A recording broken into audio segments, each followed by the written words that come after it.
তারাপীঠ ও কলকাতার অগ্নিকাণ্ডের ঘটনার পুনরাবৃত্তি যাতে বোলপুরে না ঘটে সেই লক্ষ্যে বোলপুর পৌরসভার উৎসর্গ মঞ্চে হোটেল মালিক ও ম্যানেজারদের নিয়ে গুরুত্বপূর্ণ বৈঠক অনুষ্ঠিত হলো।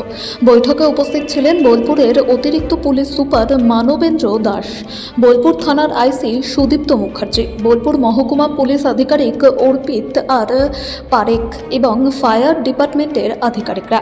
এদিনের বৈঠকে বোলপুর শহরের প্রতিটি হোটেলকে অগ্নি নিরাপত্তা সংক্রান্ত একাধিক গাইডলাইন মেনে চলার নির্দেশ দেওয়া হয়। হোটেলগুলিতে প্রয়োজনীয় কাগজপত্র, অগ্নি নির্বাপন ব্যবস্থা এবং ফায়ার সেফটি সংক্রান্ত গুরুত্বপূর্ণ সরঞ্জাম যথাযথভাবে রয়েছে কিনা তা নিশ্চিত করতে বলা হয়। প্রশাসনের পক্ষ থেকে জানানো হয়েছে, আগামী দিনে হোটেলগুলিতে চেকিং করা হবে। সেই সময় কোনো ধরনের গাফিলতি বা নিরাপত্তা ব্যবস্থায় ত্রুটি ধরা পড়লে সংশ্লিষ্ট হোটেল মালিক বা কর্তৃপক্ষের বিরুদ্ধে আইনানুগ ব্যবস্থা নেওয়া হবে। পর্যটন কেন্দ্রিক বোলপুর শান্তিনিকেতনে আগত পর্যটকদের নিরাপত্তার কথা মাথায় রেখেই এই পদক্ষেপ বলে প্রশাসনের পক্ষ থেকে জানানো হয়েছে। আমাদেরকে বোঝালেন যেটা তারাপীঠে বা কলকাতায় ঘটেছে, এরকম ঘটনা যাতে কোথাও কারোর না হোক আমরাও চাইবো, এবং আমাদেরও যদি কোথাও ভুল ত্রুটি থাকে সেটা আমরা শুধরে নেব।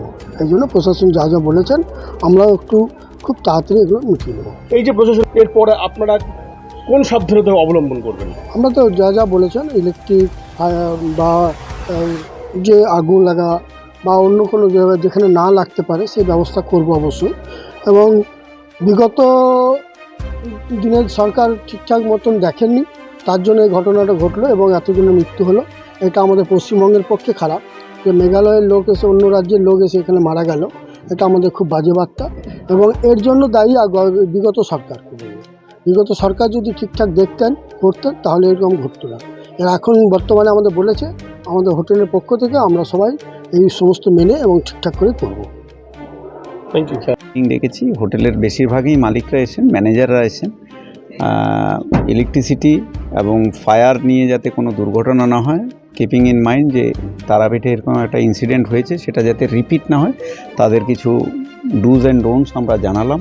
আপনারা ছিলেন, আপনি নিজে একটা ভালো পয়েন্টস বলেছেন, আপনাকে ধন্যবাদ। এবং সবাই যারা ওদের সময় ব্যস্ততার মধ্যে এসছে ওদেরকে আবারও ধন্যবাদ জানাচ্ছি আপনাদের তরফ থেকে।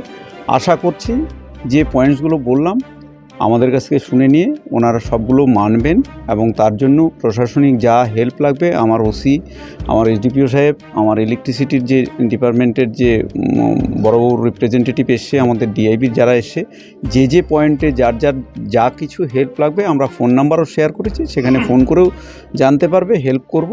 এবং যদি ফিজিক্যালি আসতে চায়, ফিজিক্যালি এসেও কোনো হেল্প চাইলে আমরা হেল্প করতে রেডি আছি। বাট ওরা যাতে সব পয়েন্টগুলো সিরিয়াসলি পয়েন্ট আউট করে ঠিকঠাক করে নেয়। অনেক ক্ষেত্রে দেখা যাচ্ছে তারাপীঠে আমরা যেটা দেখেছি, অনেক আপনি শুনেছেন হয়তো, আমরা ভেরি রিসেন্ট পুলিশ, ফায়ার এবং ইলেকট্রিসিটি দরকার পড়লে যে এরিয়া এখানে নেই, শান্তিনিকেতনে আছে, ফরেস্টকেও একসাথে করে আমরা জয়েন্টলি ভিজিট করে প্রত্যেকটা জিনিসই আমরা দেখে নেব। ঠিক আছে, তারাপীঠে এসপি স্যার বলেছেন, উনি এসপি স্যার বলার পরে এসপি স্যারের উপরে আমার বলতে পারি, আমি অ্যাডিশনাল এসপি, তো ঠিক আছে।